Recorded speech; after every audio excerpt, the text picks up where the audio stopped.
పవన్ కళ్యాణ్ పిఠాపురం సభ బాగా సక్సెస్ అయింది. అయితే ఆ సభలో ఆయన చేసిన వ్యాఖ్యానాలు తెలుగుదేశం పార్టీని బాగా హర్ట్ చేసినట్టు కనపడుతుంది. కనుక తెలుగుదేశం పార్టీ డిఫెన్స్లో పడింది.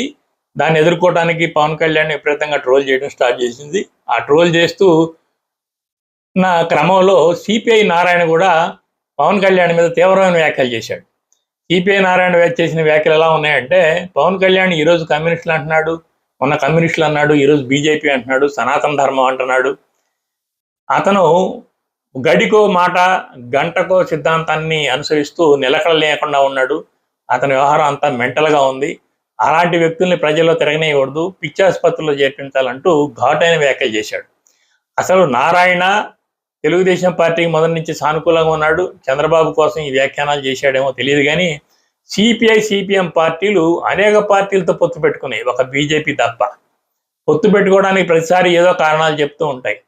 దేశంలో ఆ పార్టీలు ఆ పార్టీల సిద్ధాంతానికి విలువ లేకుండా పోయింది, ఓటు కూడా లేకుండా పోయింది. ఇలాంటి క్రమంలో రాష్ట్రంలో ఉప ప్రాంతీయ పార్టీ 6 నుంచి 10% ఓట్లుండి ప్రభుత్వాన్ని నిలబెట్టగలిగిన ఒక పార్టీ నాయకుడి మీద ఇంత దారుణమైన వ్యాఖ్యానాలు చేయడం అనేది చాలా అసంబద్ధమైన విషయం. ఏదైనా విధానపరంగా ఉంటే తీవ్రంగా సూటిగా చెప్పు, నీ పద్ధతి మార్చుకో అని హెచ్చరించు.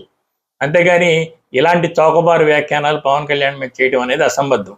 ఇంకొక విషయం ఏంటంటే, పవన్ కళ్యాణ్ ఇప్పుడు బాగా గుర్తుంచుకోవాల్సిన విషయం, తెలుగుదేశం పార్టీ నువ్వు హత్య చేసావు గనక వీళ్ళంతా కలిసి నీ వ్యక్తిత్వ హననానికి పాల్పడతారు. కనుక ఈ విషయంలో నువ్వు చాలా జాగ్రత్తగా ఉండాల్సిన అవసరం ఉంది.